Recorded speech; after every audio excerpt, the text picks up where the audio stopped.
You are listening to Storymakers, the podcast for women who are ready to step into their true identity, live with meaningful purpose, find belonging and connection, grow in leadership, and walk boldly in faith. Here you can uncover the story that you were created to live because you were made for such a time as this. Are you tired? I am so tired, and it's not even the end of January yet. I think that starting things in February is a much better option. The idea that I'm supposed to go from the beginning of a school year straight into everything that creates a transition in the fall, straight into holidays, straight into January 1st, the magnificent I don't even know what the word is, the revival of my soul and my body and my desires and my mind and my heart to do new things. Are you serious? No, I'm tired. I have done a lot. I think January shouldn't be a new resolution period of time. I think it should be take a nap. It is winter. And a lot of us are mama bears with or without children. We are mama bears in so many areas of our lives, and we're pouring ourselves out, giving ourselves to so many people and so many passions and so many responsibilities and requirements. And I think I need a winter nap. There is actually where I live, we don't get snow.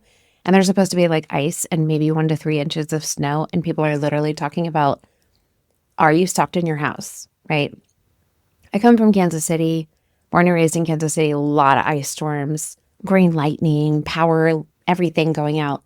My husband's from New York, from Long Island. And we know winter. And now we're in the north part of the South. And when suddenly winter comes, it's so funny how people act. And there's this threat of 1 to 3 inches of snow. And the conversation is, what do we do if we lose power? And how will we cook food? And I love it. It's so funny because it's real, but everything is relative, right? And there's this...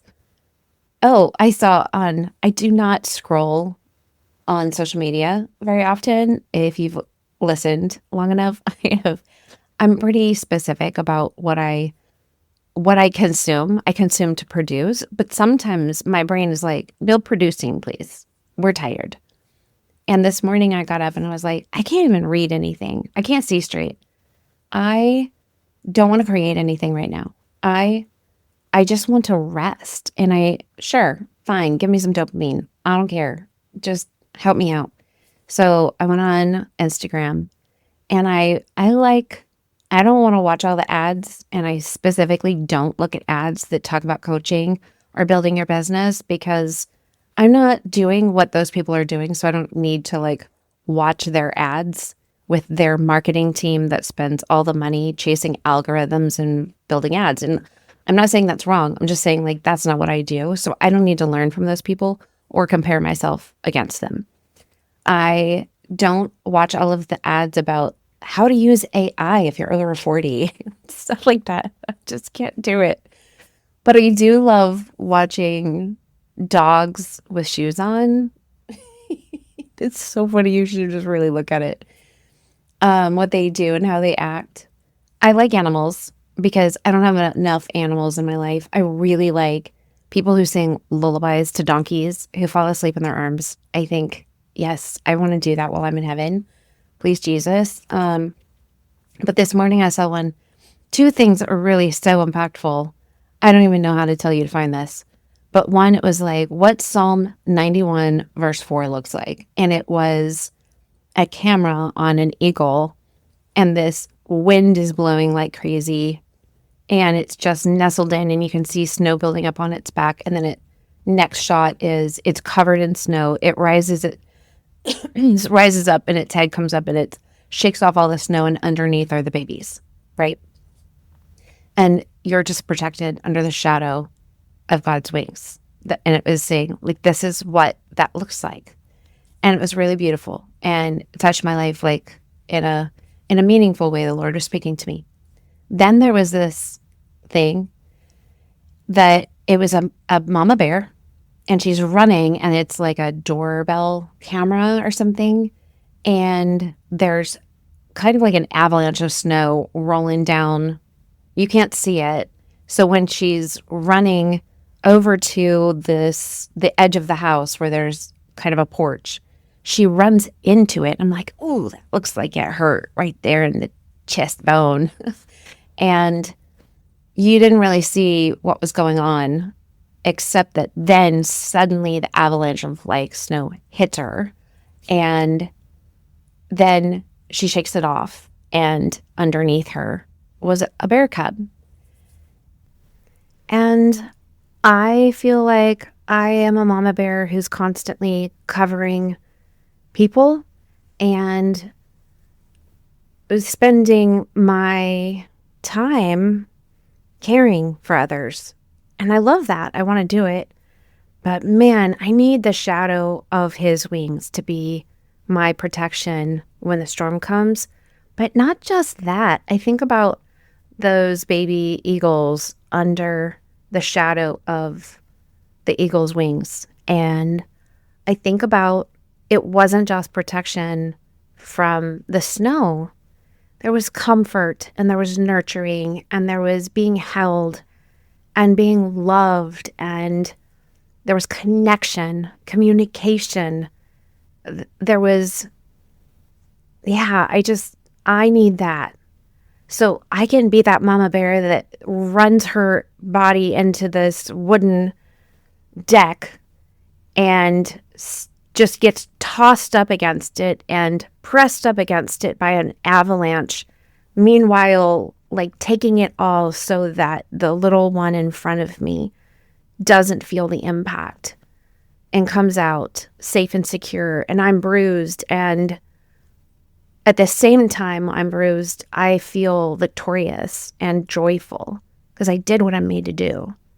And then I need to instantly transform into this baby eaglet and be in the shadow of his wings, protected, but not just protected, cared for, connected, loved on, fed.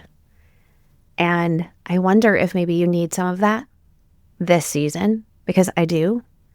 And actually, it doesn't matter when you're listening to this. If you are like, I need to be cared for, and I need to be connected, and I need to be fed and nurtured and loved on and comforted, then I encourage you right now to take time to care for yourself and to allow God to give you that. You have to be positioned in both aspects. You have to be positioned to protect and provide for other people, those that are yours to protect and provide for. You also have to be positioned in the shadow of his wings. You have to stay still, get in the nest. You have to put yourself in the position to be cared for. You have to put yourself in the position to be connected. If you're constantly running from avalanches and protecting everybody else and providing for everybody else and pouring yourself out, but never going to the nest to be the weak one, the one that needs the food, that needs the shadow, the shade. If you don't position yourself, if first of all, if you're not aware of it, then you need an awareness revelation. And second of all, if you don't position yourself, then how are you going to get it? And then I would say third of all, if you're positioned, but you don't get intentional and partner, like be there, sit still, silence, solitude, stillness, like what does that look like for you? I went to a conference in Phoenix, and I left on Wednesday I came home on Monday. I will tell you one thing. This is key. I actually slept in a spare room the night before I left, and I got up and I went to the airport early, and I had a ride pick me up in the dark. And I did not sleep in my room where the dogs could sleep on top of me, the cat could whine and wake me up, a kid could be in the kitchen and slamming the microwave door and waking me up. Like, I actually intentionally I packed everything and I took everything to the spare room as if it was like my hotel. And I got ready the next morning there. I didn't even drink coffee. I didn't want to go in the kitchen.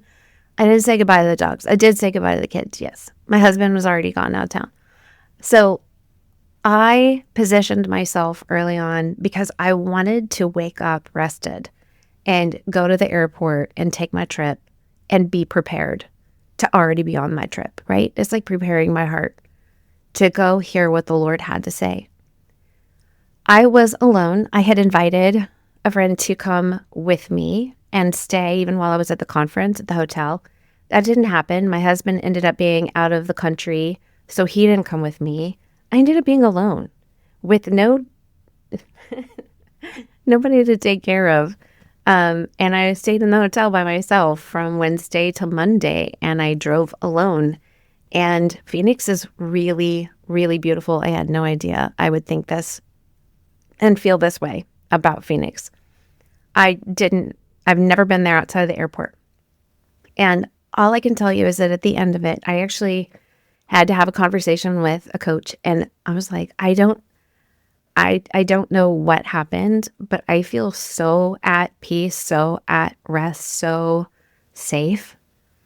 And we were talking about it. And what I realized was I got emotionally regulated for the first time, probably, I don't know, 5 decades. Can I go so far? I remember maybe in the womb, I felt like this. But I realized like I was in the nest and I was under the shadow of his wings, and it was so joyful and it was so beautiful. And I got to think about what I wanted for myself. And yeah, it was pretty great. So what can you do for yourself? I know you're not going to necessarily be able to like jump on a plane and run across the country, but no matter what stage of life you're at, even when you have young kids, even more so, you're so emotionally dysregulated because of all of the emotions going on around you. If you're at work, you're surrounded by people whose emotions and energy are can totally throw you out of alignment. What do you do to get yourself back into emotional regulation and spiritual alignment with the Lord? And you can do this. You have permission to do this. If you've never heard that before, then I'm telling you right now, I give you permission as part of who I am as a permission giver to walk in alignment and truth and wisdom. And I'm telling you from my life experience, from my personal and professional experience, if you don't get yourself in the nest and position yourself to be connected, then you will not get the rest that you need. You have to get in the nest so you can get the rest. Okay, yeah, I just made that up. You can use it. I invite you to take this season that you're in, if this resounds with you at all, and do things different. I came back to a lot of things to get done, both in my ministry and my business. And, well, my business, I've heard somebody call it the business-tree. Like, my ministry appears in a for-profit and a non-profit way. It's just a piece of paper that makes the difference between that. But I'm doing who I am, what I'm called to, where I fit in both places in different ways. I'm just serving 2 different groups of people, right? And in coaching, it looks like I get to create content to equip and encourage and educate you, to support and release and promote you.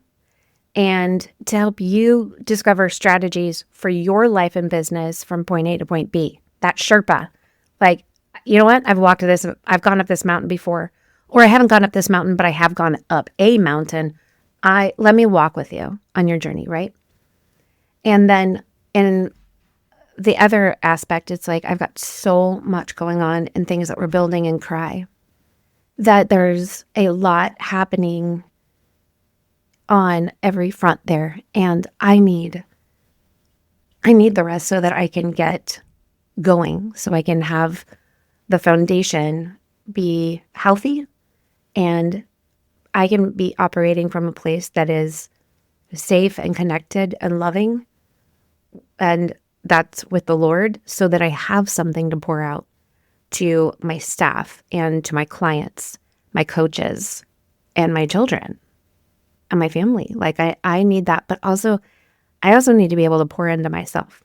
So how can you pour into yourself? To me, sometimes in your house, it just looks like going in a room and locking the door. And you know what? Everybody's going to survive, even if they cry, even if they knock on the door. Do you have noise canceling AirPods or headphones? Put on some worship. Put on my worship playlist. Go to Coach Laura Malone on Spotify. And I think there's one I just call Great Worship and just put it on like shuffle. And then there's one called You're Gonna Be Okay for those hard days when you just need some songs that help you cry, but also find truth. You can do this. So I need a nap. I need not just a literal nap. I need a figurative nap and some rest and restoration. And that's actually, I'm revamping all of the content that I thought about creating and what I was going to do. It started getting really stressful and I became uninspired to do what I had planned to do. And I'm just going to take a nap. I'm going to stop and say, Lord, what do you want to do instead? And if I was going and I was putting my foot on the gas, but I know Jesus is always in the car.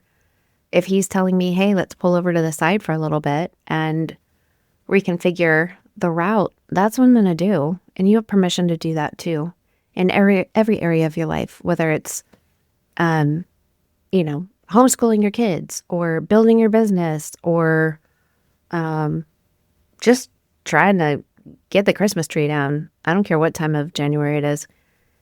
You can just stop, pull over on the side of the road and take some time to think about, wait a minute, what do I really need to do next? And it might be a nap. So permission to nap is granted. Don't give up. Don't quit. Just rest. Get in the nest. Read Psalm 91 and invite God to speak to you and tell you more about who you are and what you're made for in this season and what you're called to do right now. And don't, I'm not going to say don't. I'm just going to say you're invited to live towards something that you intentionally believe is important and valuable for you right now versus giving in and living in the constant chaos and crisis and urgency that you have created a pattern around and a response to, or that other people believe that they can require or demand of you. You have permission. I love you. I am praying for you, always praying for my listeners and my clients. And I believe that God is going to move in your life. Just position yourself. Go start walking towards where you think his shadow is. It might be a couch, might be a bed, might be a car. It might be a massage appointment. But it also might be showing up in places you never expected to show up. Might be taking your computer and going to work at a coffee shop instead of at home. It might be leaving work and taking one day off so you can get some quiet and some restoration in your soul. It's going to look different for everybody, but you have permission to do that. I believe that you can. I believe you're capable. I believe you can grow in capacity to do this. So bless you, and I'll talk to you in the next episode. Thank you for listening. Please subscribe to the show so you don't miss any new episodes. And to learn more about me, my work, and how we can connect, visit sterlingandstonementoring.com or check the show notes. And until next time, remember, all things are possible and figure outable.